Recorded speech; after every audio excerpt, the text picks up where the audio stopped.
And a big good evening, ladies and gentlemen, and welcome back to RTA Virtual Motorsports. It is round two of the Motorsport.ie LMP2 Cup, and we had an interesting race in Portimao last week. It was very wet and windy, not your traditional Portuguese weather, but we're here at Imola, a track where it usually rains. It is nice and bright and sunny, and the drivers have a different challenge here in this LMP2, and that is the dry conditions at what is a fairly tight circuit. My name is Evan Dalton. It's a pleasure to be here with you tonight, this evening.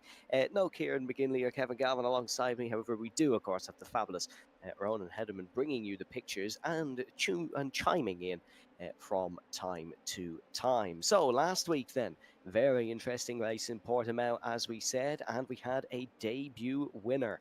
He didn't just win once, he won twice. Heat 1 and Heat 2. Michael O'Donoghue impressed in the wet conditions, and he is your championship leader coming into this evening because of that, ahead of Jordan Kelly in second place on 82 points, who is tied with Dylan McClements. It was a very consistent week for Dylan last week. He took 2 second places and a third, but wasn't able to get the win. So the win drought still plaguing Dylan McClements, it seems, for the most part. Peter McCann then is in fourth, 1 point ahead of the fifth best driver in the Irish motorsport world in the form of Sean McClements. Rory O'Shea then just a singular point behind as well in sixth, ahead of Conor Melia in seventh. Brian McCarthy then in eighth, with Tony Stack in ninth, and TJ Taff is in 10th position. There was a multitude of good results last week, and the good results were kind of shared evenly. We had some great performances in Heat 3, the likes of Logan Hoy, Ken Doyle getting up there, some good performances in Heat 2, Brian McCarthy, and then Heat 1, Finley Melvin, a very fast starter there. So we're expecting a good evening tonight here in Imola. We've got a mighty fine grid of drivers for you, 28 to be exact, and yeah, around a fairly tight circuit. Things are going to get a little bit hectic. But here in Imola, of course, it is the famous circuit from the Formula One World Championship. Its full name, which I'm only going to say once for the remainder of the evening, is the Autodromo Internazionale Enzo V. Dino Ferrari, named after the two Ferraris, Enzo and his son Dino, of course. That was changed in 1970 in honor of Dino after he tragically passed away. And then Enzo's name was added 10 years later. But it is a famous circuit that's only hosted the Italian Grand Prix once, actually, and that was in 1980. It's hosted the European Grand Prix. It's hosted the let me try to get this one from memory. The Formula One made in Italy, something or other, Emilia Romagna, San Marino, something Grand Prix. It is actually only the second circuit, along with the Nürburgring, to host three different types of Grand Prix.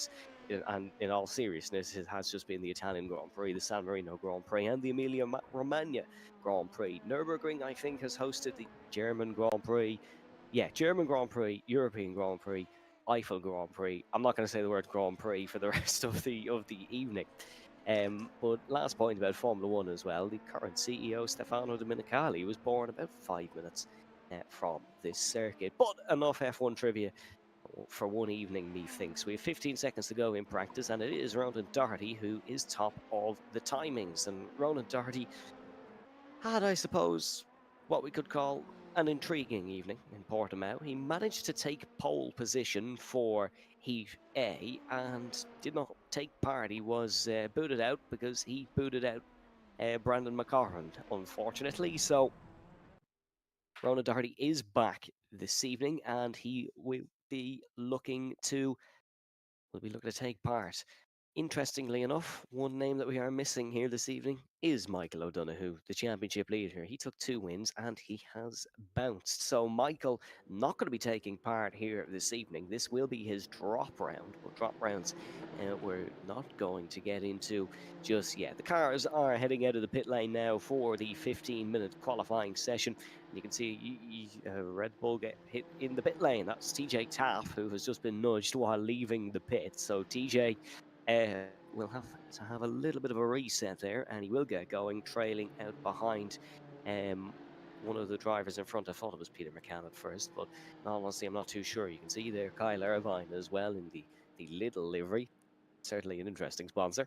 But he's a big advocate of Lidl. They do have a fantastic bakery, if I do say so myself. But Kyle Irvine will be looking to match the croissant's performance with a decent performance of his own here in Imola this evening. Even for me, that's probably a silly statement. This is Aaron Dalton, I believe, who you are seeing riding through the Tosa hairpin. No, this is Logan Hoy I'm here. So yeah, this is Logan actually in the Ferrari livery.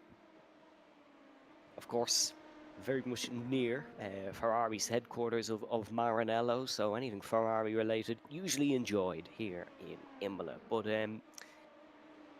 look, you can already see how tight the traffic is getting in this middle sector, especially through this corner, turn number 11 and turn number 12. This is the Acqua Minerale section, and then up towards the Variante Alta. It's already getting fairly chock-a-block.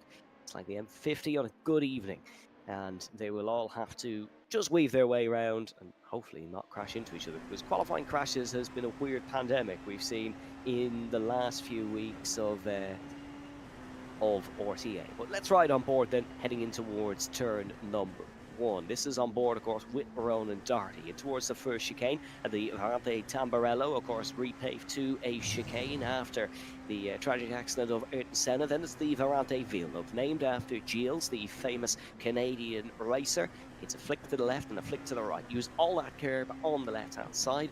Try and maximise your exit. The Tosa hairpin, a famous incident here between Michael Schumacher and Juan Pablo Montoya, where Montoya claimed that Schumacher definitely did not see him there. He did. In case you were wondering, it's in towards Piratella then, the left-hander for Ronan Doherty. Use all that curb on the inside and then once again extend on that AstroTurf on the outside of the corner. One of the finer corners of this track, Acqua Minerale of turn number 11 and turn number 12. Again, similar theme, use all of the curbing on the outside, use all of the AstroTurf to try straighten up the corner as much as possible. Bump your way over the Variante Alta, little bit of airborne, little bit of a wobble for Ronan Doherty, little bit of a half spin, but he saves it nicely, and he will get on the run down towards the Ravazza corners of turn number 17 and 18. That will affect his run into the here, and you can see it is no improvement in that middle sector. Turn number 17, turn number 18, final braking zone off the circuit. Doesn't extend as much as he could out through the final corner, but Doherty, a brilliant on-board lap on him. You can really see the struggles these drivers have around Imola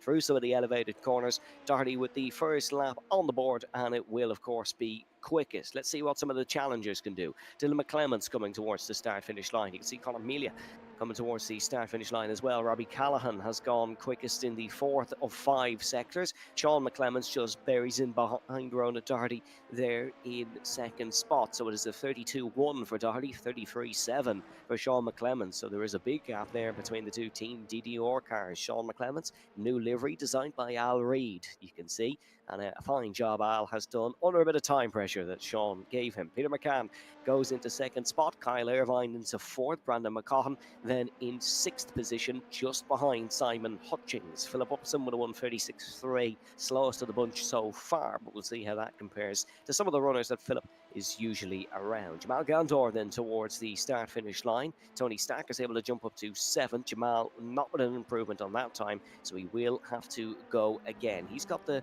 number 14 trailing right behind him, has Jamal, and that, of course, is the number 14 of Dermot Toomey.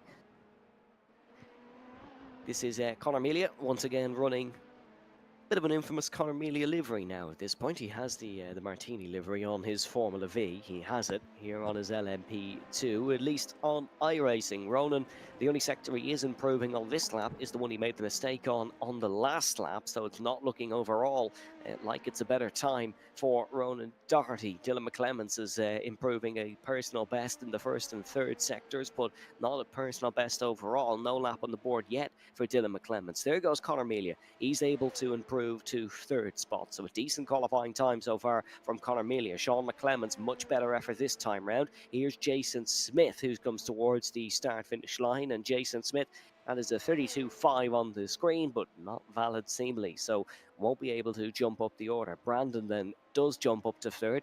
We're getting an awful lot of cars across the line and not an awful lot of valid lap times, so track limit seems to be a little bit of a struggle here tonight. TJ Taff is able to go to 7th position.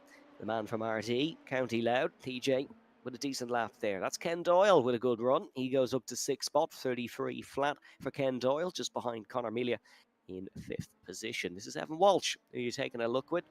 Let's have a look. Much smoother through the chicane, certainly, than we saw Ronan Doherty, but is it as quick?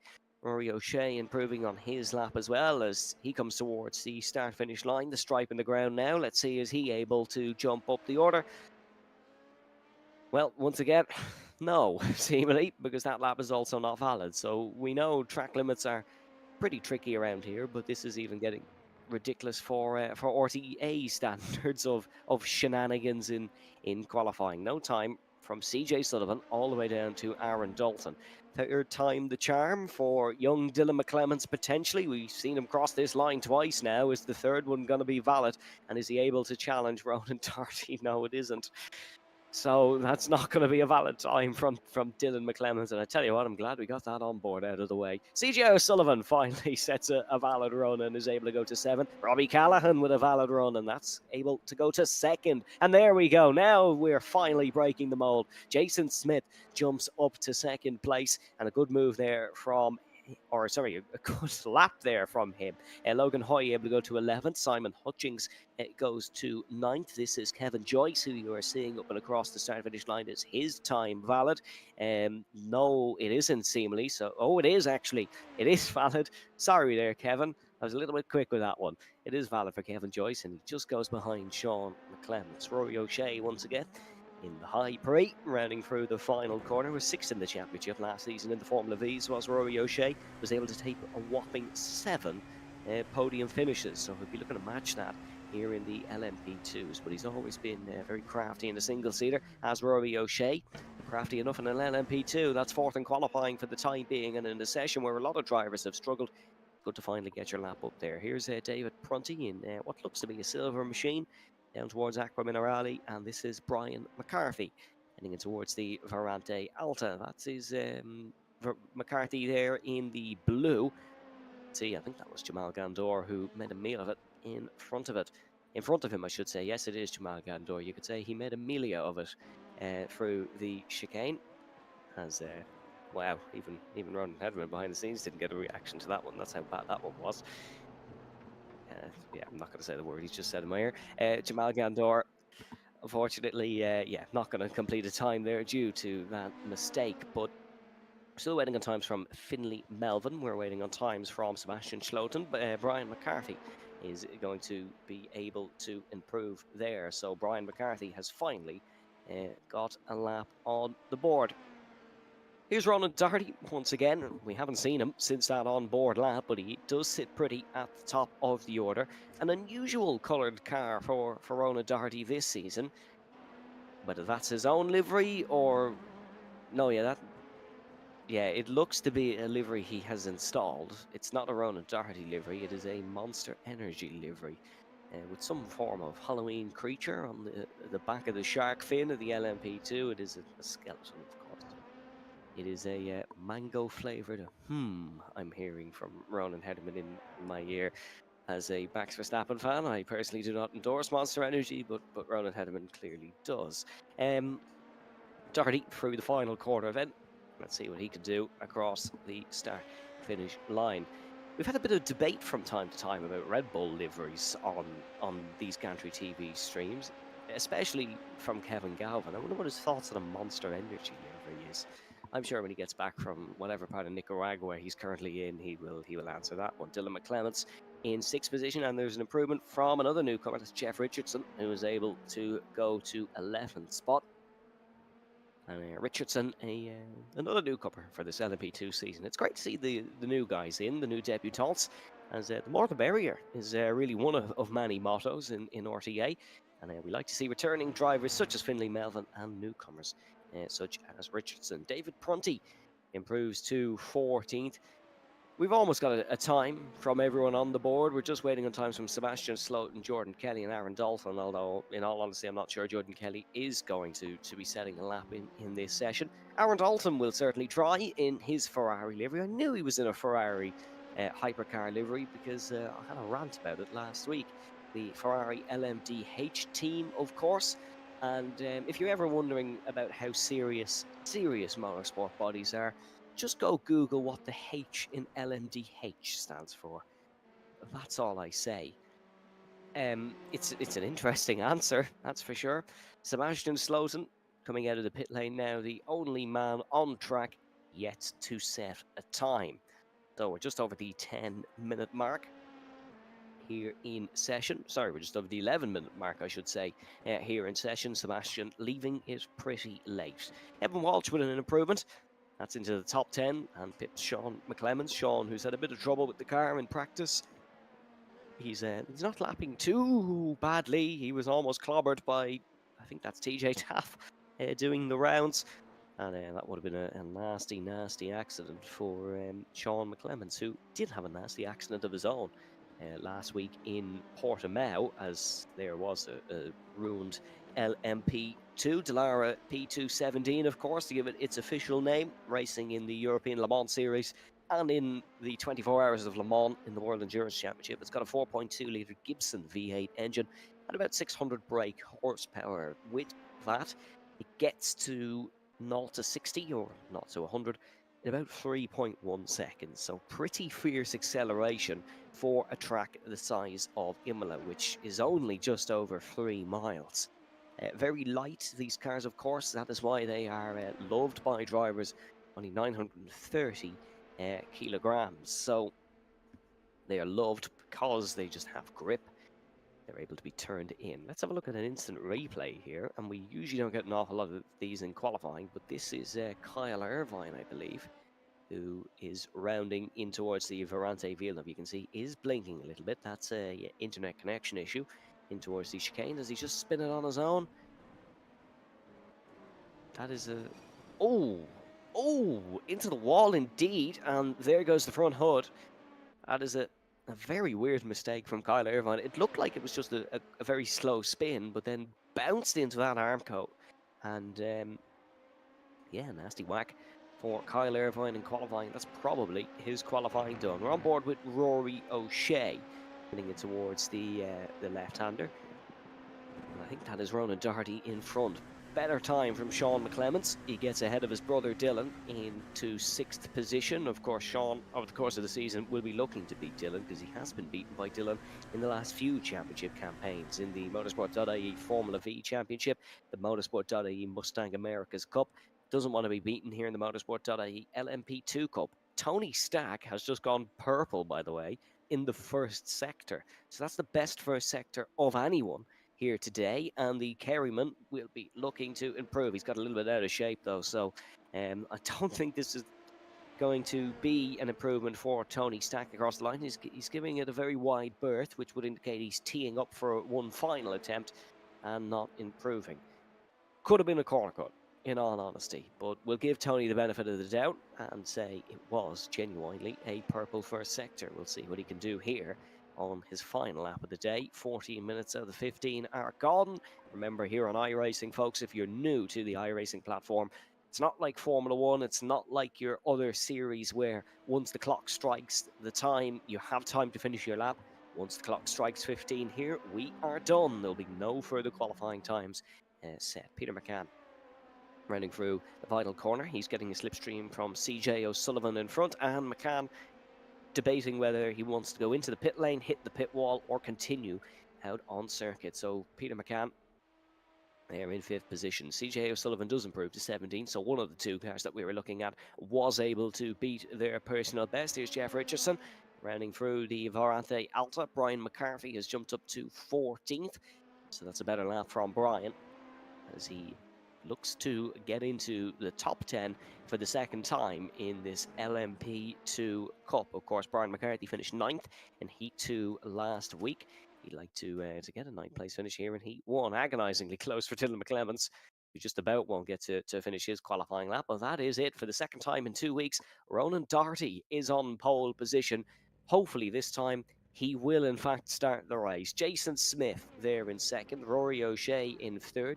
Then it is Robbie Callahan who starts in 4th. Peter McCann there in 5th, and Dylan McClemens in 6th. Sean McClemens in 7th. Brandon McCaughton I should say, in 8th. Conor Melia in 9th, and then it's Evan Walsh in 10th. Kevin Joyce in 11th, with Jeff Richardson starting in 12th.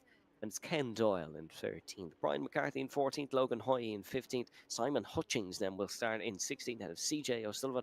And David Prunty, who starts down in 18th spot. Finlay Melvin will start from 19th. I believe that's the same position he started from in Portimao, and he got an absolute flyer off the line. And then it is Kyle Irvine in 20th. Tony Stack starts 21st, with TJ Taff in 22nd. Dermot Toomey will start from 23rd. Out of Philip Upson, Jamal Gandor, Aaron Dalton, Sebastian Schloten, and of course Jordan Kelly. No time from Sebastian, and I don't believe Jordan is actually racing. He's just on the entry list, but Ronan Hederman might be able to confirm that one for me in a few moments' time. Not a full formation lap here in Imola like we had in Portimao last week. We are at Aqua Minerale, and the Porsche pace car will be leading us round very, very shortly.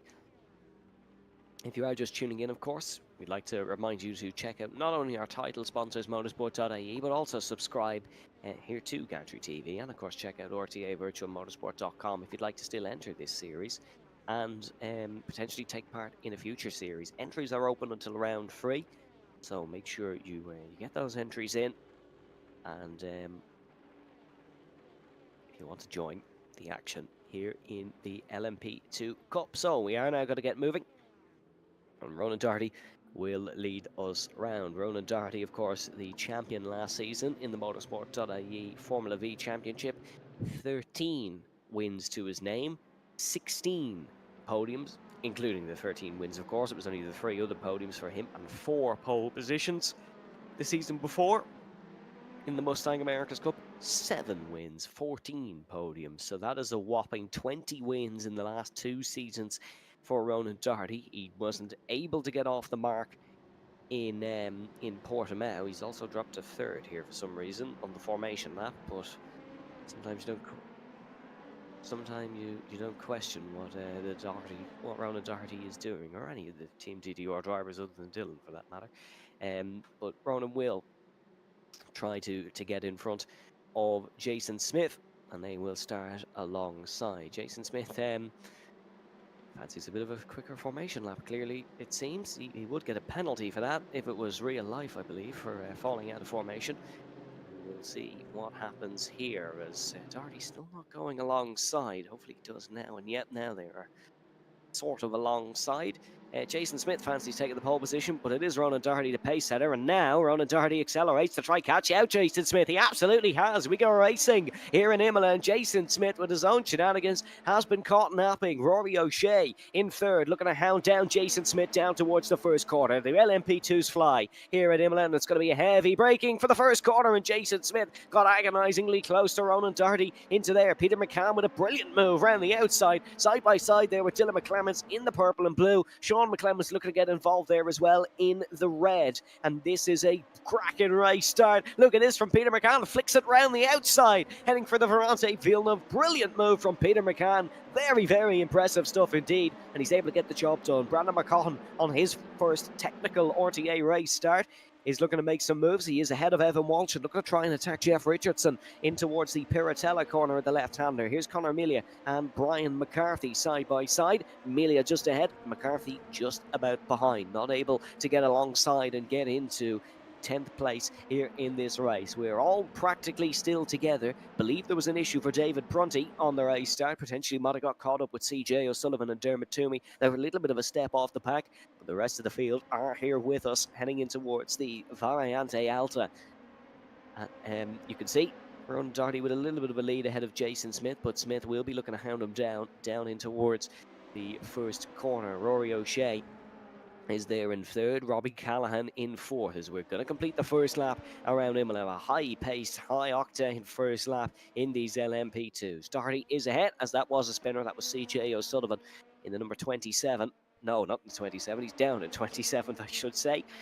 And it's disappointing for CJ, who had a troubling start in Portimao as well in the first heat in an early incident with Jason Smith. Sean McClements under pressure here from Jeff Richardson. Richardson not able to dive it down the inside, and Sean McClements using his expertise from the USF 1800 Championship, and that's an incident. That's Melvin, and that is TJ Taff who's been collected in it. That's in towards the Ferrante Tamburello, the first corner, the first chicane. TJ Taff has been collected by Finlay Melvin, and Finlay is going to have to recover himself from that one. TJ got back on track pretty quickly. Here's Ken Doyle and Logan Hoy battling side by side. Ken Doyle able to fling it back round the outside and complete the move, and a quite impressive one of that for Ken Doyle, replacing Lawrence de Soswa as our resident YouTuber here in RTA. But Ken Doyle definitely can stick that one on some form of highlight reel. A nice move indeed. Here's Tony Stack and Kyle Irvine heading in towards the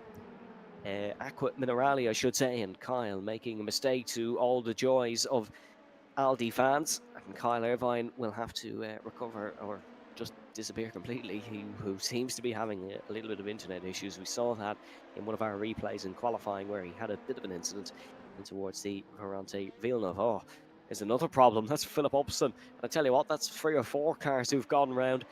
Let's take a look at this one and see what happened to Philip. This is exiting Aqua Minerale.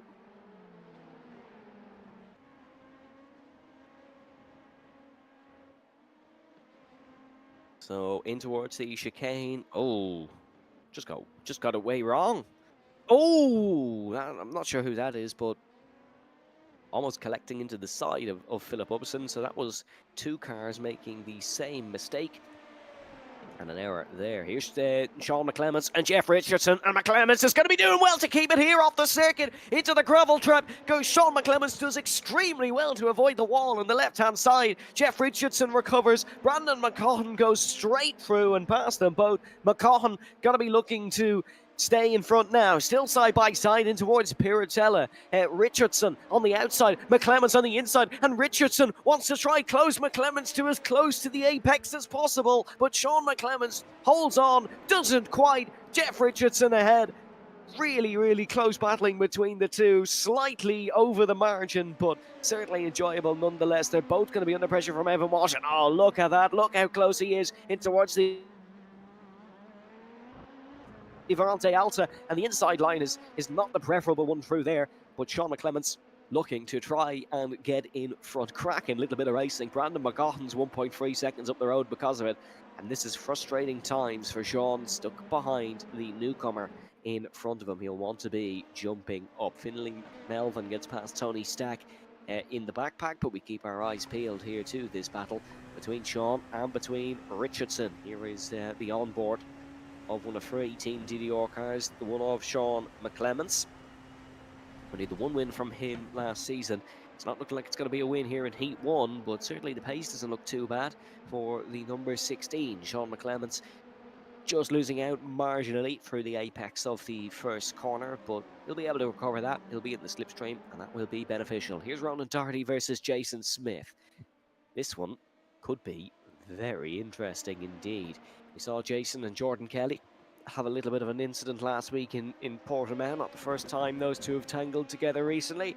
And Jason Smith will not necessarily be looking to repeat that here, because he did come off worse in that Portimao incident last week. And this is a real opportunity for a first win for Jason Smith since, dare I say, the Formula Ford 1600 campaign at the start of the year.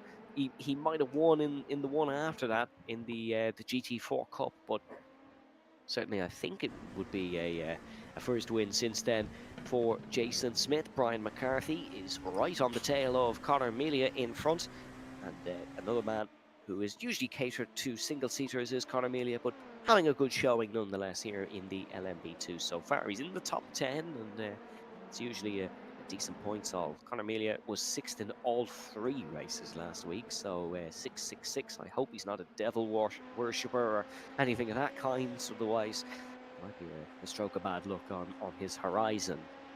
That bad luck might be transferred to Evan Walsh though, because Conor Melia is looking to be the nightmare in Evan Walsh's wing mirror, heading down towards the Varante Tamburello, but just not quite close enough for the time being. Logan Hoy in the same livery as Aaron Dalton, but in a much higher position than Aaron Dalton. He is now attacking Kevin Joyce in front, and not quite able to get past is Logan Hoy.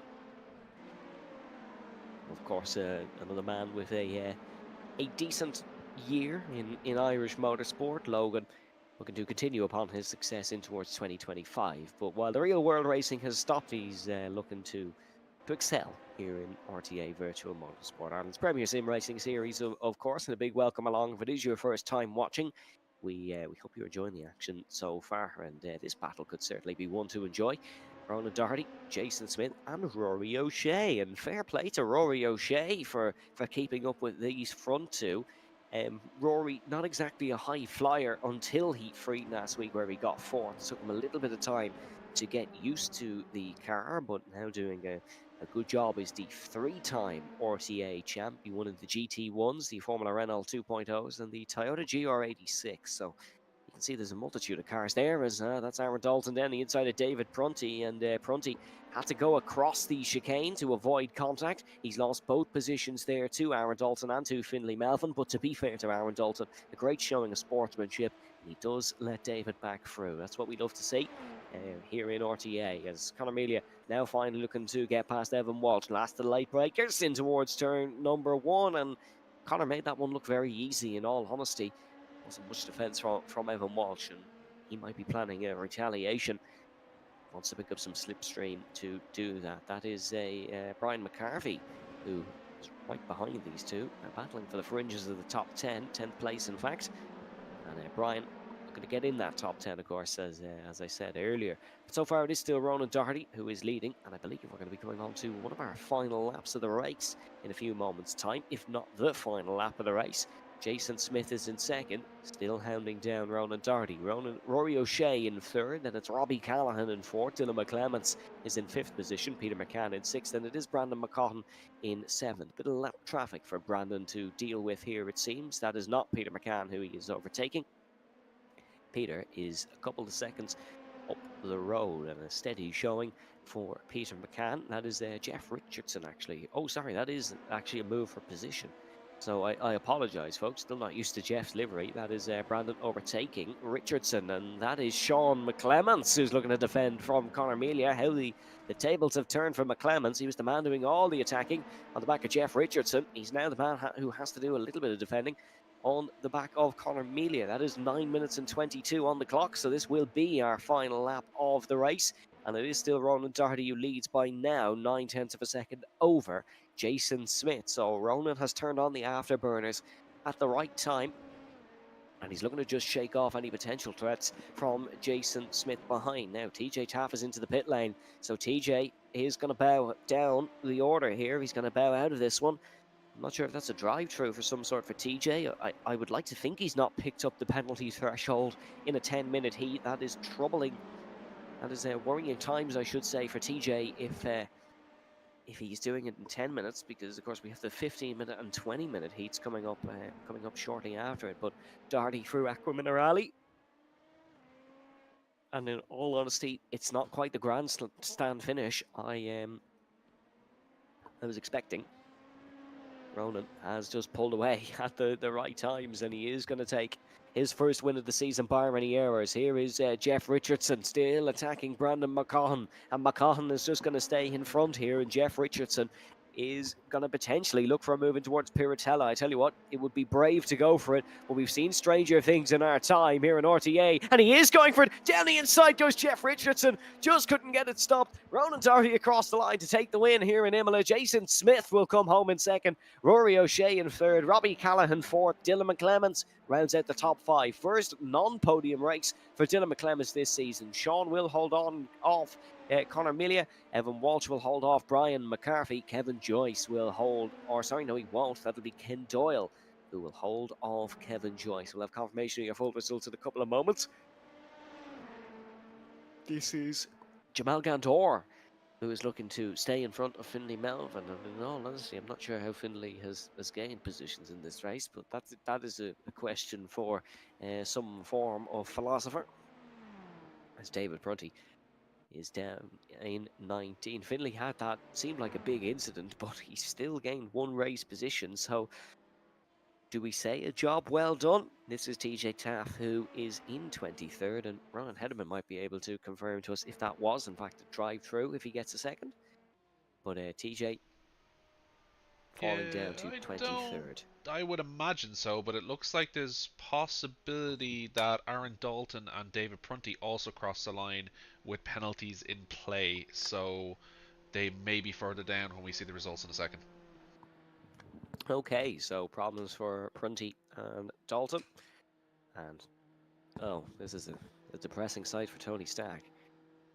I highly doubt he's run out of fuel, but he seems to be coasting for a bit of screen time. Well, Tony, you've got your screen time. Let's finish the race now so we can all get on with our evenings, if possible. And Tony Stack will be coming home in 25th position, running the Alpine LMP2 livery. Now, why would why would you give yourself the burden of running an Alpine livery? Probably the unluckiest team in Le Mans this year. Their Formula One team is dreadful by all accounts. Why would you do that to yourself? And a 25th place finish is really deserved of that car, unfortunately. Ron Doherty is your race winner, though, in all seriousness, and Jason Smith in second, Rory O'Shea in third, Robbie Callahan in fourth, Dylan McClemens in fifth, Peter McCann in sixth. Then there's Brandon McCaughan in seventh, ahead of Jeff Richardson in eighth. Sean McClemens in ninth, Conor Melia in 10th, Evan Walsh in 11th, Brian McCarthy in 12th, and Logan Hoy in 13th, and Ken Doyle in 14th. Kevin Joyce is in 15th, and Simon Hutchings in 16th, Jamal Gandor in 17th, ahead of Finley Melvin in 18th position. A little bit further down then, and it is Philip Upson who gets 19th, Aaron Dalton in 20th, ahead of Dermot Toomey in 21st. TJ Taft then is in 22nd with Sebastian Slaughton in 23rd, and it is David Prunty who has fallen to 24th, ahead of Tony Stack in 25th, and it is CJ O'Sullivan who is ahead of Kyle Irvine in that is 27th. And Jordan Kelly, of course, not starting the race in 28th position. So we head on to our next heat, and Ronan Hederman, that was quite calm actually. Yeah, but the guys were saying, like I think what happened there at the end of the races, there was a lot of penalties handed out for, well, drive-throughs I should say, were handed out right towards the end. So I would imagine everybody is struggling with track limits.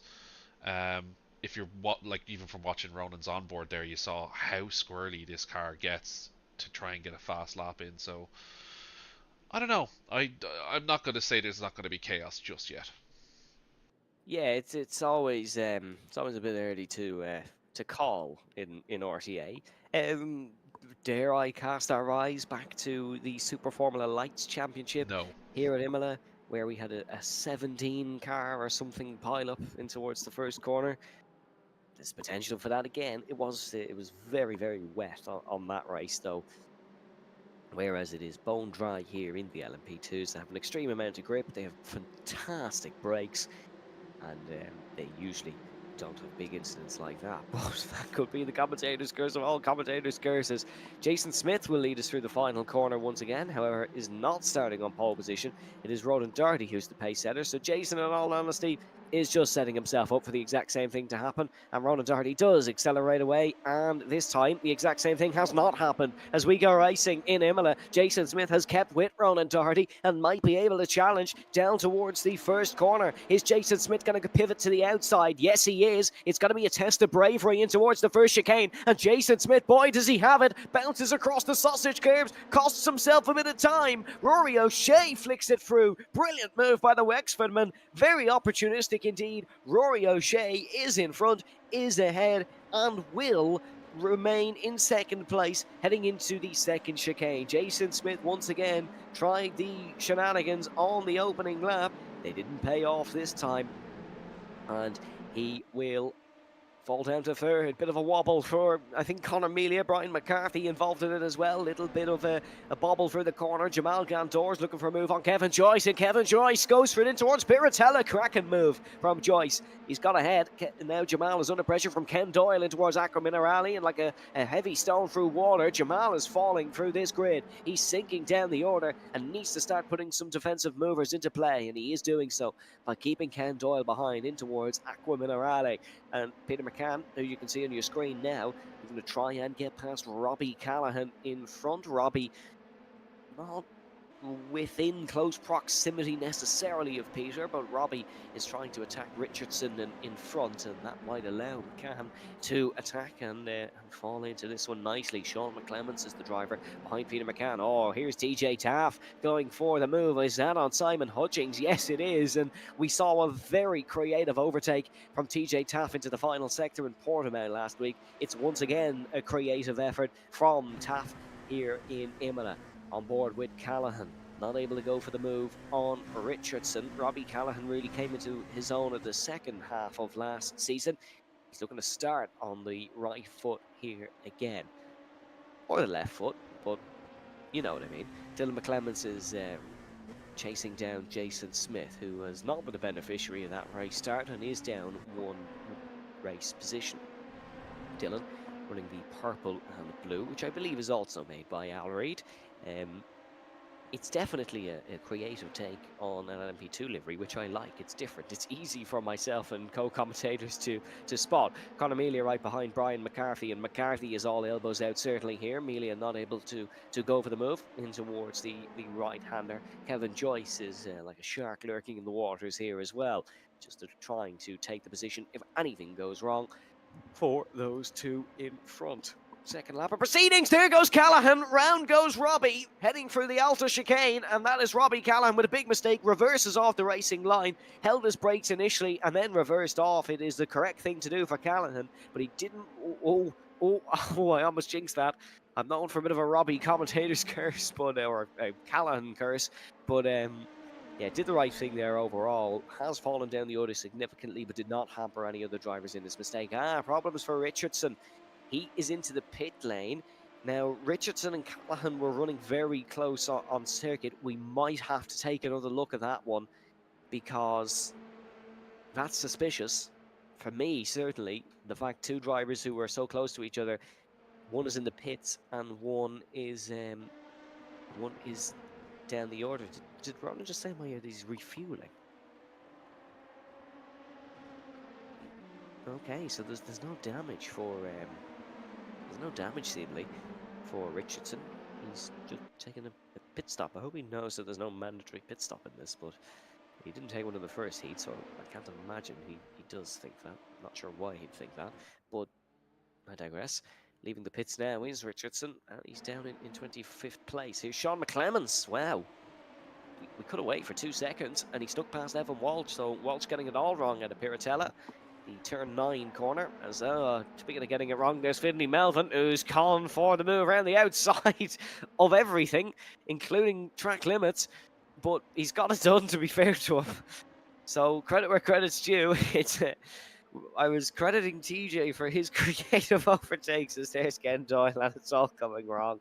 It's all going wrong here in Imola, as Finley Melvin, with that creative overtake, has sent Ken Doyle into the wall, and you can see Melvin just trying to get ahead of TJ Taff here. Jamal Gandor just staying in front of them. Taff has got the inside line. That will become the outside line for the main straight, but that will become the inside line for the first corner. That's not a great camera shot in all honesty, but now we get a much better look at the Red Bull livery trying to overtake Finley Melvin. Is this a Red Bull versus Monster battle? I think it could be, as TJ Taff is going to get the move done down the inside. Job done for TJ.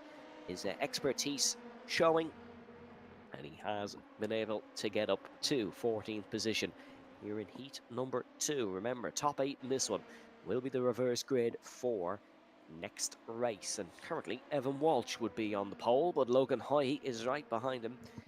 He is going to be closing down and trying to take his first ever RTA pole position. You can see Walsh there just circling around, a tad bit off Sean McClements in front, but nothing that couldn't be caught in a short period of time. Here's Conor Melia right behind Brian McCarthy, and these two have been on track together for quite some time. Let's see on board here, can Melia get a little bit closer through this final sector?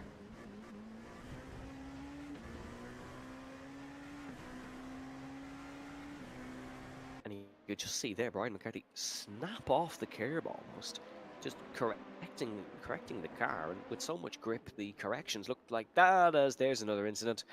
That's Aaron Dalton, and is Is that Sebastian Schloten? It is. It's Schloten and Dalton who've been involved in that one. And they're both down the order and have lost a significant amount of time due to it. Here's Connor going for the movement towards turn number 1. Number 56, very prevalent in the rear wing mirror of Brian McCarthy. Connor breaks a lot earlier than Brian, potentially lurking him into a false sense of security, because Connor has got a much better run through the corner. I don't know why he broke so early. Fair enough breaking earlier, but Connor broke about 50 metres early there as Jamal Gandor bounces across the curbs. This is this battle between Taff, Hutchings and Melvin. And Finley Melvin down the inside in towards Steve Arante Villeneuve. You know, I was having a go at him earlier for that creative interpretation of overtaking around the outside, but that is a cracking effort. As Jamal dipped out there. Seems to be a problem for Gandor.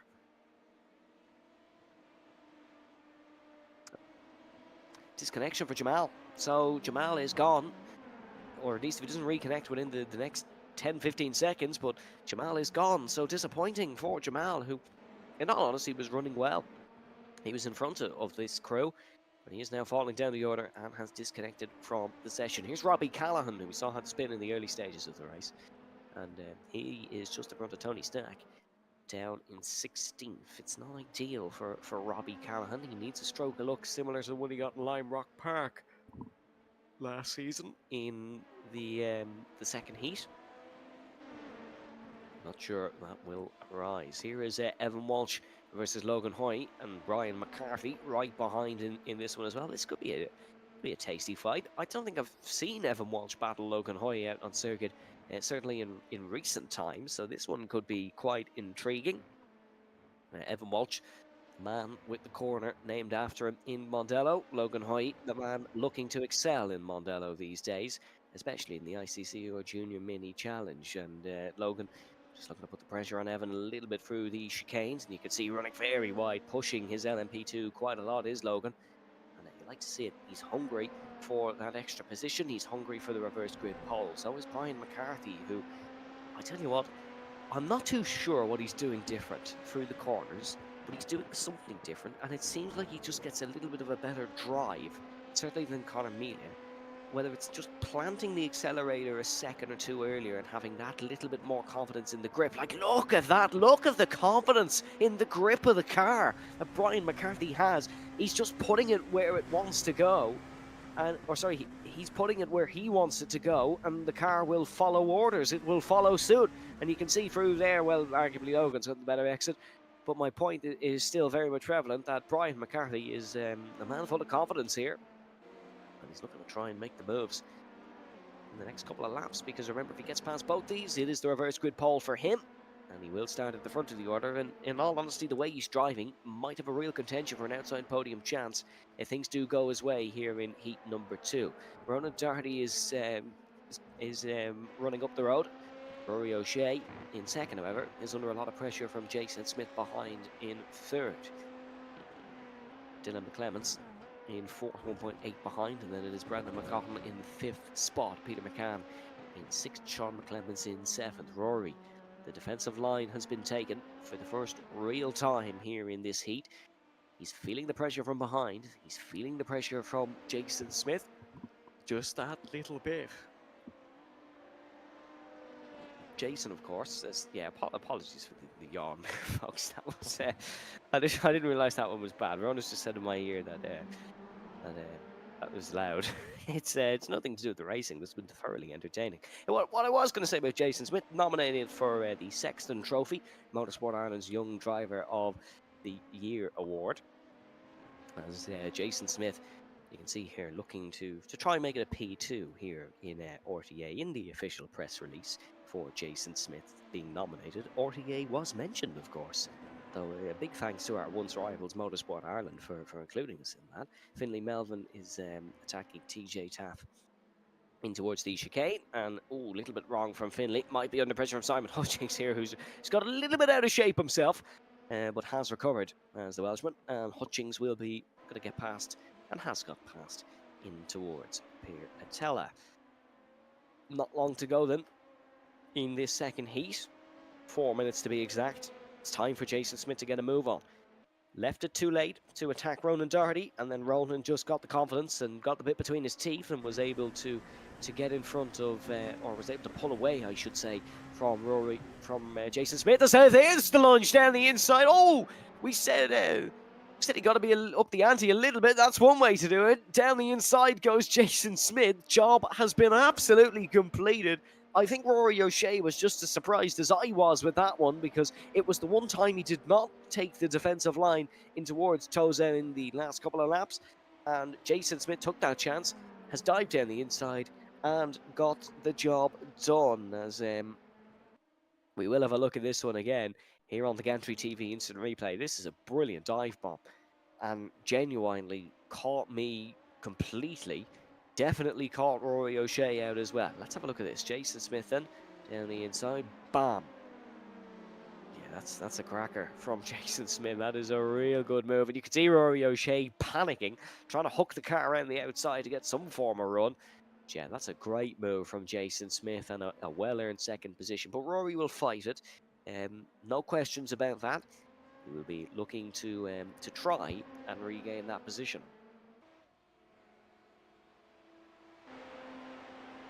He's going to try to do it now. And towards the first corner, not close enough. Can Rory maybe return the favour in towards the start of the second sector here at Imola? Definitely close enough. He's as close as Jason Smith was on the last lap. The only thing is Jason will not be beaten by his own tricks potentially. And yeah, a little bit wide from Rory, so not close enough. To be fair, Jason did leave the inside line open, so he could have been beaten by his own trick. But Rory just not really close enough, and I think Jason taking that into account. A crafty racer is Jason Smith here so far this evening.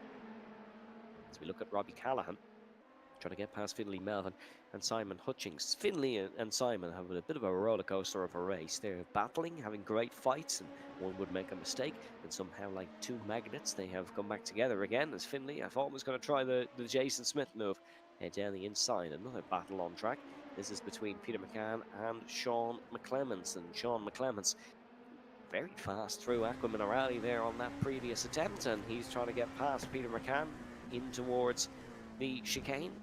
Close enough, will bounce over the curbs and hope for a better exit. You can see the bit of counter steer being put in to get the car through the corner. One Doc Hudson would be proud of.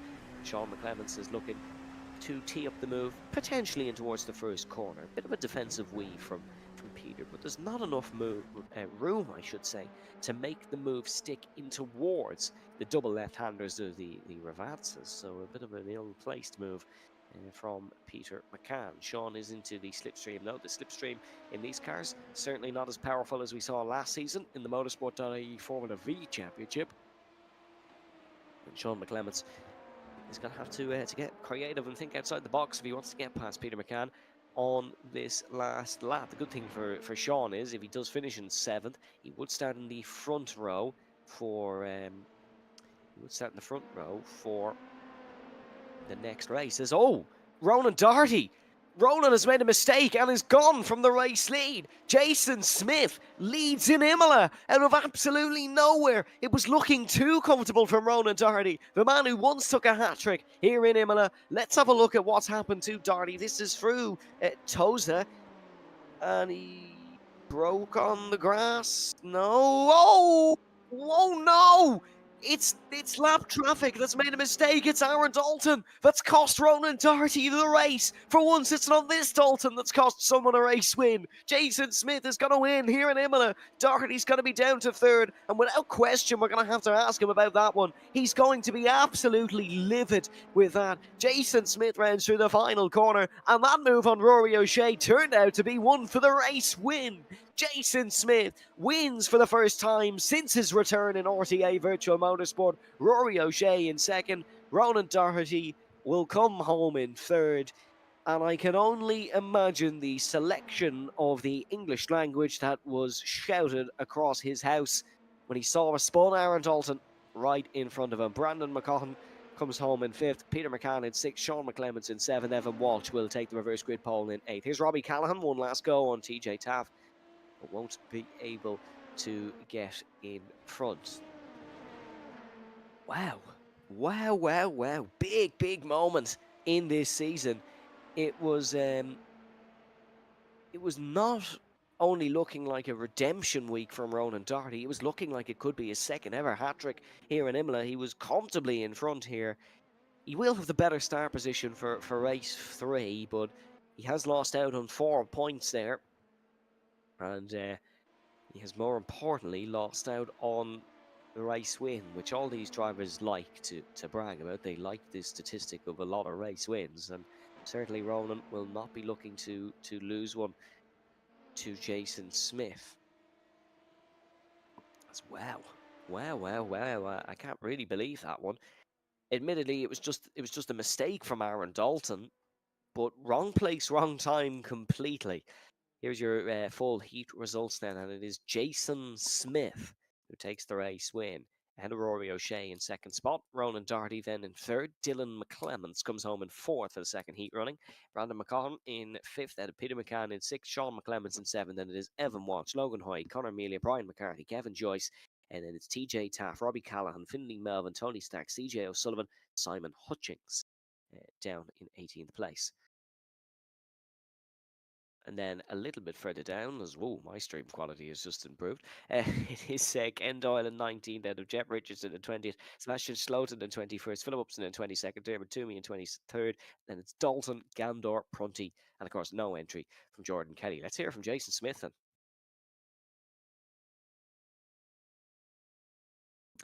Jason, hello and congratulations. It's a first race win of the season, but more importantly, what a brilliant overtake to take it.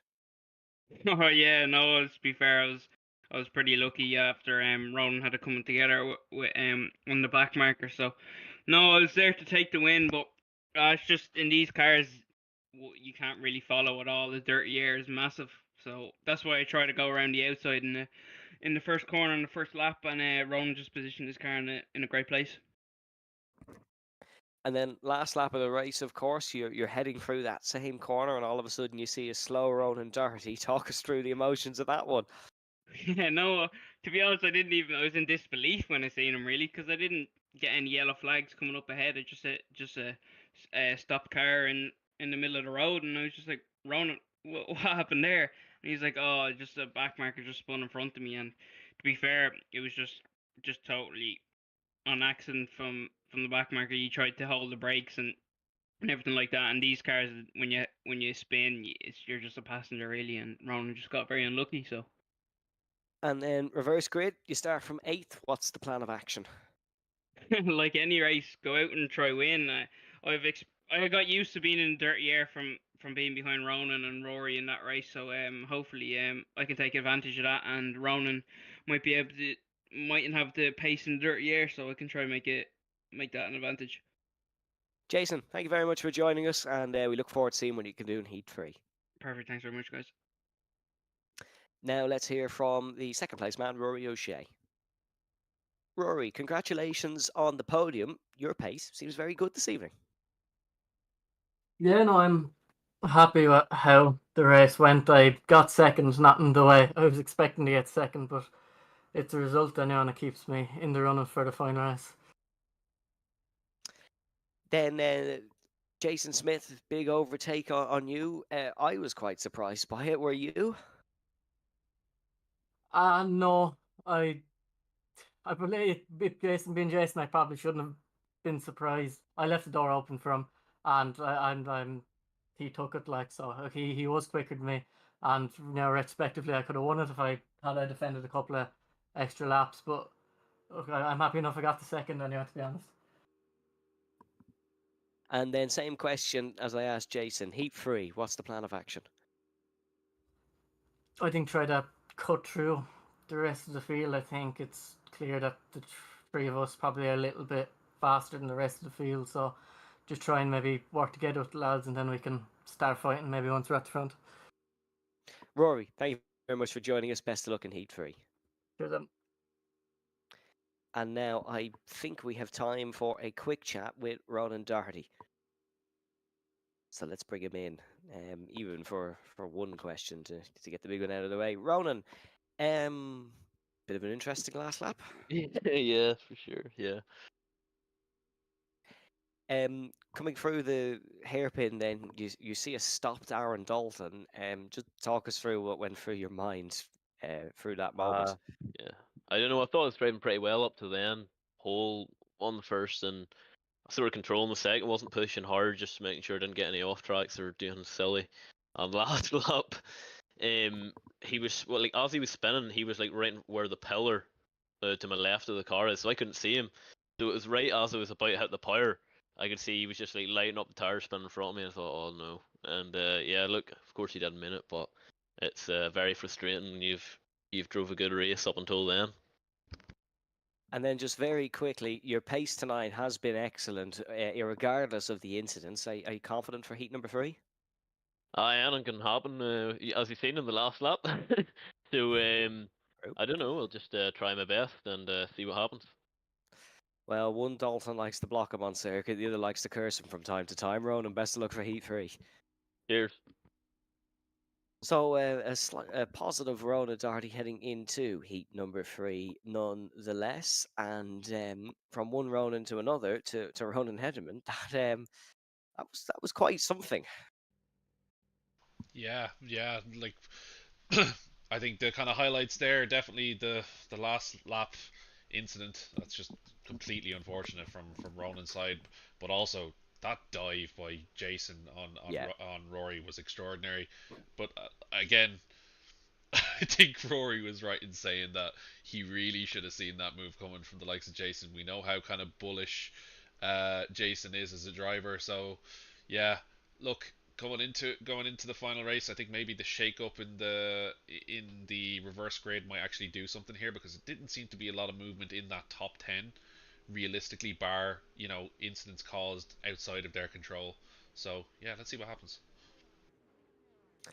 Yes, we give Jason Smith a bit of stick from time to time with some of his moves, but yeah, that was an absolute belter down the inside. So fair play, Jason Smith. Here's your starting grid for Heat 3 then. Evan Walsh in first, Sean McClements in second, Peter McCann in third, Brandon McCaughton in fourth, Dylan McClements starts fifth, Ronan Doherty in sixth, Rory O'Shea in seventh, Jason Smith in eighth. And there's Logan Hoy in ninth, Conor Melia in 10th, Brian McCarthy in 11th, ahead of Kevin Joyce, who starts from 12th spot. Then a little bit further down, it's TJ Taff who starts in 13th, Robbie Callahan in 14th, Finley Melvin would start 15th, ahead of Tony Stack, CJ O'Sullivan, Simon Hutchings, who starts ahead of Ken Doyle, Jeff Richardson in 20th, Sebastian Slowton in 21st, Philip Upson in 22nd, Dermot Toomey in 23rd. The man in a moment, Aaron Dalton starts from 24th, then Jamal Gandor in 25th, and David Prunty in 26th. Unfortunately, no Kyle Irvine, I should say, for heat number 3. He unfortunately has been booted out due to internet issues. He was unseeable to the drivers.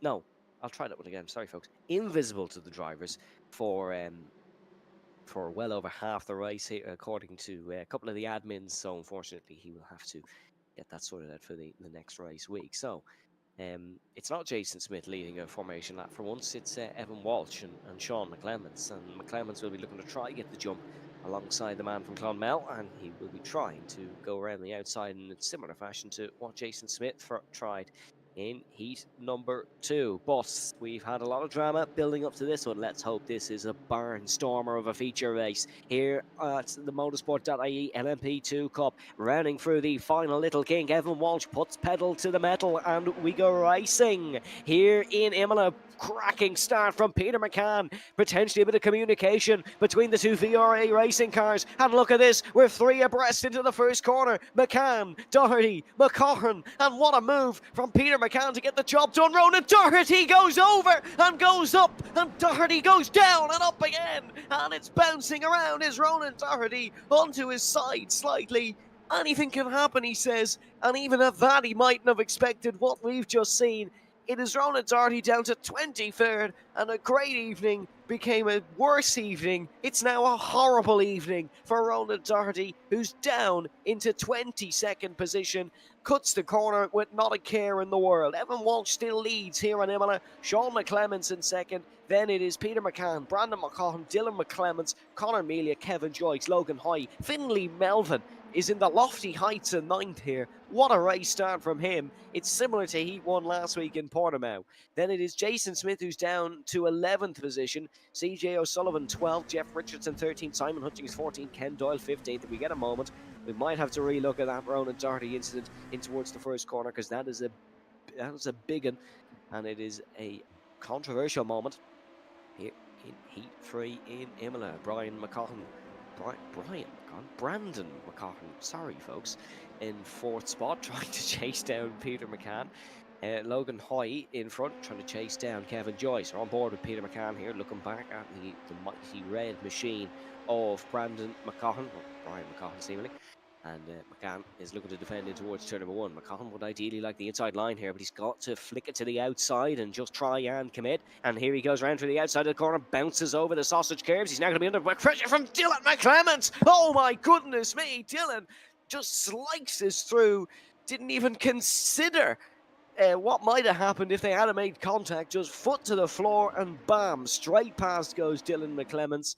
That, I suppose, is the bravery of youth, as Jason Smith is into the pit lane, so he might have picked up damage on the first lap as well. We're going to get 3 winners in 3 heats here tonight, folks, because Jason Smith and Ronan Doherty, bar an outside influence of a higher power, will not be able to win this heat. Rory O'Shea is down to 16th position as well. Podium in Heat 1 and Heat 2, and you are given some trouble here in Heat 3. Let's have a look at the Gantry TV instant replay. This is the opening lap. So, Robbie Callahan involved in it as well, and I think that was TJ Taft's Red Bull LMP2 that hit Ronan Doherty as well. And you can see Doherty might go a little bit earlier in the corner to see how that all unfolded. But it was the 3 podium sitters that came together. Ronan Doherty, Jason Smith and Rory O'Shea all came together at the apex and are now all down the order. Wow, so that is a real turn of events. A battle for the race lead. Evan Walsh, Sean McClements. McClements is a nudge, and round goes Walsh. And no, he's done very well to save that one the most he can, but he's fallen down the order. Sean McClements no longer in the lead of the race. Peter McCann's able to take this one, and that first corner is proving very difficult for these drivers. Sean McClements, sells Peter McCann a dream. The up and under. Brilliant move from Sean this time round. The first one, however, slightly dodgy with Evan Walsh. May pick up a penalty for that one if it goes to Stewart's review. Dylan McClements tucked into the slipstream, and Peter McCann now heading in towards Piratella. Brandon McCaughan going to be licking his lips here with how much contact these guys are making in front. Connor Melia is in this leader train as well. You can see just down there in 5th. Evan Walsh in 6th in the background, just about in camera shot. So he is still in contention for something in this race, which is better than can be said for most, but will be furious at the older of the 2 McClements brothers for that incident in towards the first corner. Sean just has to forget about that and drive the best race he can. Peter McCann in 2nd, Dylan McClements in 3rd, and now Brandon is going to be looking for the move, potentially in towards Piratella, most likely in towards the first corner. The final corner now. Is there going to be any manoeuvres in towards turn number 1? What a cracking Heat 3 this has been so far. Peter McCann tucks into the slipstream of race leader Sean McClements, and he's a little bit far back, but might be able to brave it out on the brakes, and he's broken a lot later than Sean McClements, but he's going to learn from his teammates' errors and not try to go side by side through there with Sean when he has half a car alongside. Peter will stay behind, and he is the meat in the McClements sandwich. Sean in front, Dylan behind. Evan is going to be under pressure a little bit here from Kevin Joyce in a few corners' time. Might have picked up a little bit of minor damage in that incident. Didn't hit a wall or anything, but did, of course, still make contact. And these cars, as light as they are, they do crumble. And bits of carbon fibre can fly everywhere from time to time. David Prunty might have been a bit of carbon fibre flying off that car. And that's a mistake from Prunty. Seemed to be his own error. Is that Jamal Gandor? Yes, it is. They've all done very well to avoid Jamal there. That was almost a recreation of the infamous Ronan Doherty incident of the 26th of November. And Ronan might get a bit of PTSD if he watches the Gantry TV stream back later with that one. But no harm, no foul. We're all still in contention for the lead of this race. shockingly, I can't believe we're only 6 minutes into this one. It feels like there has been a week's worth of drama. Thankfully, we still have 14 minutes to go here in tonight's RTA action. Ronan Doherty is in official retirement from this one. So Ronan, not a good points haul given the pace advantage he seemed to have. No move from McCann. Once again in towards turn number 1. Is a move from Conor Melia. And that's more contact for Evan Walsh. And Conor Melia has been almost pit maneuvered round. Evan Walsh once again involved in a hairy moment heading through the first corner. The first one definitely wasn't his fault. I'm not too sure about this one. Again, could be one for Stewart's review later on this evening. Not too sure how it's going to work, given Sean and Peter are usually two of the drivers doing the Stewart's instance, but that is one for post-race. Let's have a look at this one then. He's miles back from Connor. I'm not even too sure how he gets alongside. Connor seems to be lifting. Connor is braking, but he had a slowdown. He had a slowdown, we're hearing. Evan tried to go to the outside. The room just vanished. And that tipped Conor Mealy around. I know I initially said it was Evan's fault, but upon second thoughts, I think Connor could have made a bit of a better effort of leaving a bit of racing room. But I am going to leave that one to the stewards and put a pin in it here. Rory O'Shea is able to get past Ken Doyle, and now, shockingly enough, the man involved in the first lap incident is 1.3 seconds only behind the pole sitter of Evan Walsh in front. And Rory O'Shea on a good recovery drive, certainly better than Jason Smith and Ronan Doherty, but Ronan, of course, out of this one. Jason picking up significant damage. Here we go again then. Peter McCann going to launch his third attack at Sean McClemens in towards the first corner. I imagine it's going to be the same result, and yes, breaks a tad bit earlier than Sean, and he is just going to follow Sean McClemens round, or is he? Now he's got a real opportunity. Sean's got a horrid run through Tamburello and in towards Villeneuve. Peter McCann's on the inside. This is not a corner to go too wide in, and they don't. Peter thinks wiser, but they both run off, and Peter McCann's in the gravel. Dylan McClemens looking to avoid himself. Snap of the year for McCann. Save of the century to follow it. Brilliant driving from Peter, not to go fully round across the grass there, and Peter McCann is still in fourth place. Now it is a family battle between Sean McClemens and Dylan McClemens. Will family ties be broken for a race win here in Imola? To be fair, they've battled for wins before, and as far as I'm aware, they still talk to each other, so it probably won't be that bad. But Dylan McClemens, he's got past drivers by just sneaking through. When they run wide or make a mistake, boom, immediately Dylan overtakes.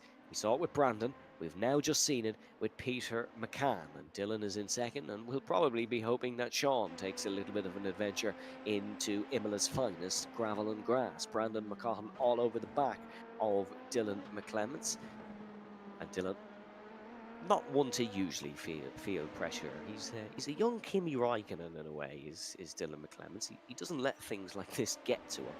There's a slight blink by Brandon McCahan.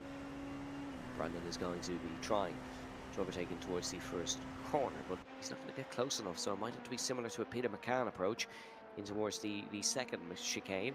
Obviously, this will be a little bit harder for Brandon because Dylan has the slipstream here, whereas Sean McClemens in the battle with Peter McCann did not have the slipstream as he was the race leader, so it'll be a little bit easier for Dylan to defend, and it'll certainly be easier if Brandon's going to make a mistake like that. And now Peter McCann can launch an attack around the outside for Utoza. He's going to learn from Juan Pablo Montoya. He's going to go for the inside, but Brandon had the momentum through the corner nonetheless, and will stay in front. We're halfway through Heat 3 here. By far the best race of the evening, and I think that goes without question, and it's fairly unanimous. As Logan Hoy is looking to defend from, and that's Jeff Richardson right behind Logan in the lofty heights of 6th. Good race from him, good race from Kevin Joyce so far as well. Logan admittedly seems to prefer longer races, because last week his only top 10 was in Heat 3. He got an 8th place finish. There was no real big standout performances from him in Heat 1 or Heat 2. So Logan seems to prefer the longer format. Of course, Heat 1 will be done by now. Heat 2 almost finished. We're only halfway through here, Heat 3. There's Evan Walsh, his third incident of the day. Third time is a charm for Evan Walsh, or third time is a tragedy in this case, and he's into the gravel and won't be able to really recover a lot. I know I've kind of been optimistic for Evan Walsh numerous times to see him saying, oh, he's only fallen back. But yeah, this one is curtains, unfortunately. He's into the pit lane and yeah, won't be recovering from this one. Still the two McClemens brothers on top, still Brandon McCaughton in third, no change in the podium since the last time we checked in with them. Peter McCann just seems to be struggling a tad and is slightly falling off the back of these three. And Sean is doing a good job in front. But remember, was involved in that Evan Walsh incident. No time penalties directly in RTA, but there is points deductions. So even if Sean was to take the race win, he would lose probably 15 of those points. But again, that could all be changed in a steward's verdict. We love a good tribunal in Irish motorsport, so Sean McClemens is going to give it all he's going to give it all he's got. As Kevin Joyce, I tell you what, slowly gaining on these guys. Every time we come through this little bit of section of track, you get a good look at quite a long bit of track. And Kevin Joyce every time just seems to be sneaking that little bit further into the camera shot and closer to the train. That could just be my eyes deceiving me, but certainly it looks that way. And as the four weave their way down the main straight here in Imola, Sean McClemens will defend once again. And the interesting thing about these LMP2s, I suppose, compared to where we were this time last season in Formula V's, is racing in LMP2s is more defense over attack, where in the Formula V's it was you have to attack at every living moment or you will be overtaken by the car behind. So it's different in a way. It's a different skill set needed to race these LMP2s compared to racing your Formula V's, but I suppose that's why we love a nice variation here in RTA Virtual Motorsport. Rory O'Shea looking for the move on CJ O'Sullivan. CJ in the blue, white and red. It's a very summer livery from CJ O'Sullivan. It reminds me of an ice cream. Not too sure why, but it does. Rory O'Shea looking to go side by side here, and there's a little bit of a nudge, and is the ice cream going to fall off the cone heading through Acro Minerale? No, backs out, and CJ O'Sullivan will survive, and CJ is going to remain in 10th place. Remember, top 10 for CJ in Heat 3 last week. We're going to repeat the feat here in Imola. That's Jason Smith, a name we haven't said for quite some time. He's able to get past Finley Melvin as off the circuit goes Rory O'Shea, and that will invite CJ through. That's the wafer in the ice cream for CJ O'Sullivan. I don't know. I was trying to make a pun on the cherry on top. I don't think it worked, unfortunately, as Dylan McClemens is under pressure from Brandon McCaughton. Back into serious stuff. Brandon is going to try and go for the move in towards turn number 1. Can he make it stick around the outside? No, goes for the inside. Dylan gives him that opportunity, and Brandon dives it down. There's contact made, and somehow they both survive. It was door-to-door racing, something that you might see in a TCR race or a British Touring Car Championship event. No, we're doing it at LMP2s now, and that is just insane. And I love it. I love every second of it. Brandon and Dylan with a scary moment heading through the first chicane. Ronan Hederman even saying in my ear that Brandon needs to learn not to do it through there. And yep, you would think, given that he's watched multiple incidents tonight into that corner, that he wouldn't risk it. But that's why these guys are racing drivers, because they're willing to risk things that they shouldn't. They're willing to take the risks that don't usually pay off, and that's why we love watching spectacles like this. Still, however, it is a stalemate at the front of this grid. Sean McClemens in the race lead, Dylan McClemens in second, Brandon McCaughton in third, and the narrative tomorrow will be about the incident in the opening lap, but this is a cracking battle nonetheless. Dylan McClemens just doesn't seem to be getting close enough to Sean to go for a move. Sean getting a great exit out of the final corner, but maybe now he's close. Maybe now he's tucked into the slipstream, and yes, he's that tad bit closer, but again, I would be speculative if he was able to get it done in towards turn number 1, and you can see, no, he won't. Too far behind. They're all too far behind this time round. Brandon not even able to go for the move, and Brandon, of course, with real-life experience in prototypes. He made his 2024 Ligier European Series debut in Portimao. Of course, Ligier the rival company to this Dallara car that we are racing, but they don't differ an awful lot. And iRacing is very realistic in that sense. The Leisure would be a lot slower necessarily, but it has different components. It would have a HP composite chassis rather than the Dallara one. And it would have a slightly different gearbox and engine in it. Leisure, the engine in the Leisure, I think, is a Nissan V8. I want to say a 5.6 liter, which sounds a lot quicker, but you can debunk that one in your spare time. Jeff Richardson trying to attack Logan Hoy once again, and Jeff Richardson has been on the tail of Logan for quite some time here, and Logan has persevered. He has stayed in front. Jeff Richardson has his windscreen wiper on. Oh, now it's off again. Okay, that was clearly a misclick of some sort, as Brian McCarthy's lost a handful of spaces.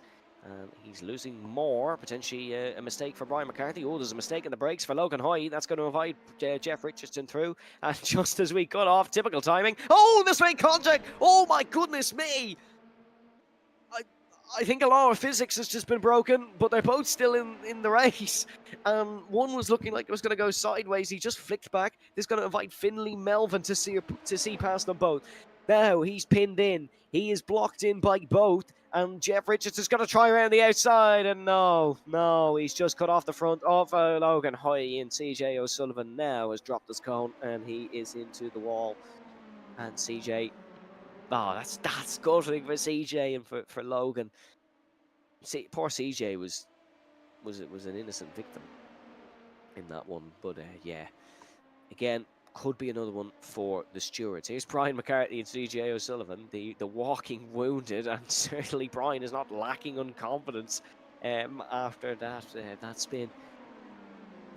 These cars are ridiculous through that corner for going around the outside. CJ O'Sullivan gets the up and under once again, and now they're side by side in towards Piratella. Oh, I'm watching this with one eye closed, and do they both survive? Just about. There was a nudge between front right corner and left rear corner. Oh, Jason Smith down the inside. He goes round and still survives the moves Jason is going for tonight. You'd think he'd had a few drinks before this race, because my goodness me, is he brave in the braking zone. And I tell you what, he is going for risky moves, and he's almost collected. What is going on? What is this race? Imola, you have been something, as Jeff Richardson is into the pits again. Is this one for a penalty? Is this one for damage? Well, who truly knows? And the four of them are still so close at the front. This has been, I think, one of the best RTA races in some time. Heat 1 and Heat 2, there was a few yawns. Heat 3, there's been nothing of the sort. It's been fantastic from start to finish. And I think I love the fact some of the usual frontrunners are not necessarily here now. That's no shade to Ronan or to Jordan or to Jason or anything, but it's great to see different names up the front. This is the last lap, however, and Sean McClements is looking very good for a race win. He only took the one in last season in the Formula V Championship. Can he take one here? He has his younger brother, Dylan McClements, looking to be the man to stop it. And can the star boy of RTA in recent years pull off something majestical and shoot down the inside, potentially in towards Piratella? He's gaining. He's a smarter man than that. Dylan won't risk it. He knows the long game. He knows where the points are paid. But Sean McClements, despite being involved in incidents, is going to be a very happy man. Not quite confident, but still a race winner this season in RTA. Dylan McClements in second. It's another McClements family 1-2. One Team DDR car might have fallen down the order, but certainly these two stayed near the top. Brandon McCaughan in third makes it an all-Antrim podium. Peter McCann comes home in fourth as a southern representative here in RTA. Kevin Joyce in fifth. Finley Melvin in sixth. Logan Hoy in seventh. Conor Melia in eighth, and Ken Doyle will come home ninth ahead of Rory O'Shea. CJ still gets 11th, so it's not a bad result for CJ. And Dermot Toomey will come home in 15th. I think I need to lie down after that one, folks. That was, I think Ronan Hederman will need a bigger lie down after that one. That was an absolute cracker. What a race from start to finish. Here is Simon Hutchings coming across the line. Thankfully for all of us, Tony Stack has already finished, so we don't have to wait for that again. It will be Sebastian Schloten, who we are waiting for. Big apologies to any Alpine fans that were watching, by the way. That rant earlier kind of took its own legs and ran, but Sebastian Schloten will round us home. Let's have a look at this Gantry TV instant replay. This could be a multitude of things. As it's nothing actually. That's disappointing. It's a lovely colour scheme. Here we go. This is the first lap incident. So Ronan Doherty goes to the outside. That's Brandon McCaughan on his inside. Peter McCann is there as well. He runs and bobbles over the curb. Bounces back in front of Jason Smith. And Jason collects Rory. Ronan the cause of his own demise there for me. And went for the move around the outside. Bounced over the sausage curves that are on the runoff in through the Tamburello chicane. And that's what sent him into Jason Smith and Rory O'Shea. Sean McClemens, your race winner, though, ahead of Dylan McClemens in second. Brandon McCaughan in third. Peter McCann in fourth. Kevin Joyce in fifth. And it's Logan Hoy in sixth. Conor Melia in seventh, ahead of Ken Doyle in eighth. I tell you what, Ken keeps his head down, gets the job done. Rory O'Shea in ninth. CJ O'Sullivan in 10. Then it is then it is Philip Upson, I should say, ahead of Dermot Toomey. Then it's Finlay Melvin. Then it's Jason Smith, Brian McCarthy, Simon Hutchings ahead of Jeff Richardson. Then it is Sebastian Schloten. And if Tony Stack, TJ Taff, Evan Walsh, David Prunty, Jamal Gandor, and your non-finishers of Ronan Doherty, Robbie Callahan, Aaron Dalton, and your non-starters of Jordan Kelly and Kyle Irvine. Let's hear from your race winner then, Sean McClemens. Hello, Sean. You weren't too confident coming into this evening, but defended from your brother, from Brandon, and from Peter quite effectively in the final stages of the race. Yeah, well, hats off. I have to give it to Dylan. My car was actually brutally damaged. I think I was 5 or 6 mile an hour down the straight, and then through the corners I couldn't turn left. And to be fair, Dylan says, "Keep your lip. I'm going to defend behind. just do what you need to do." So, if it wasn't for Dylan, I wasn't going to win that one. So just hats off to Dylan there. That was brilliant from him. And here was me making some family rivalry on the broadcast. But Sean, we do have to talk about the first lap, or not the first lap incident, sorry, the first opening couple of laps incidents with Evan Walsh. Talk us through it from your perspective if you can. Yeah, well, I kind of tried to go around the outside of him at turn 1, I think, and I was still halfway along him coming into the second curb, but Evan, I don't think he seen me, because he even said after it that he was like, "Oh, I never noticed you there. It's my bad." But he just turned into the corner as normal, and that's where I got all my damage. But I managed to survive it. Unfortunate for Evan too, because I think he got some good pace tonight. Could have been a good battle with him, but well, we survived it and we got through it. So. And then the LMP2 car as a whole, are you finally getting to grips with it? No, definitely not. The car does something different every single lap. I had a wee bit of help from Jordan. He was looking at a bit of data for me before I come on and just said I need to brake deeper. And like whenever you think you're on the limit and then you brake deeper, the car just for whatever reason the car stops better the later you brake. To me, I can't wrap my head around it. I still can't really get used to it, but it's something I'm gonna have to work forward to for the remainder of the season. Sean, congratulations on the win and best of luck in the stewards room. Cheers, lads. Let's hear from the second place man then, Dylan McClemens. Dylan, congratulations on second. Sean was just telling us there that you committed yourself to a bit of a defensive effort to get you guys to 1-2. Yeah, it was a very team effort, especially with Sean's damage there at the end. And if it wasn't for me being second last year in the championship because of Sean, I wouldn't be at this place like high up. Me and Sean, we work very well together. I've worked really close with each other, and like since last season, he helped me quite a lot. I might as well give him some back. Your consistency this season has been really impressive. Of course, last week it was 3 podiums. This week, 2 4th places and a podium. Is that something you've been working on? Yeah, I mean consistency. It's you seen last season. Sorry, I think I only got 1 win, but I still came second, relatively close to winning the championship. But I think I've learned now, instead of going flat out for the win in the last or second couple of races. I mean, I've been a couple unlucky the past seasons, and I've learned that if you be too much greedy, you get knocked out, and I've got knocked out quite a bit. So I'm just trying to get consistent finishes. And then the season as a whole, is the championship still an ambition?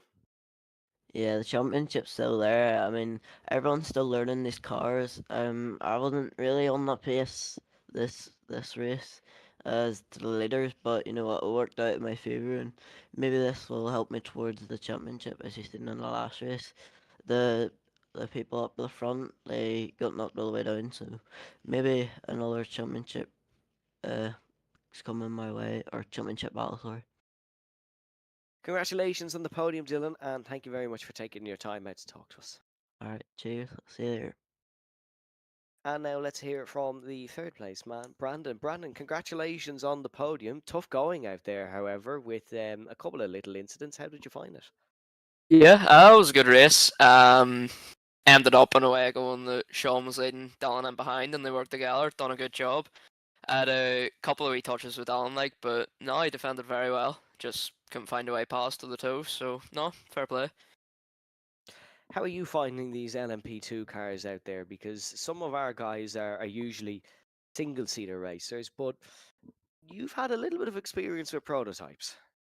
I raced an LMP4, a Ligier car, so quite a bit slower than these. Wouldn't be much similarities, but I enjoy driving this anyway. This is the first race event I've done with RTA, and I've enjoyed it. Like, I haven't been too far off the pace, so it's a fun car to drive. There's not much of a slipstream with them, so racing can be tricky enough. But other than that, I quite like it. Yeah, the other drivers were very thankful for no slipstream after the carnage we had in Formula V's last season. Of course, you're new to RTA. Going forward, then, what have you learned in these first 2 races?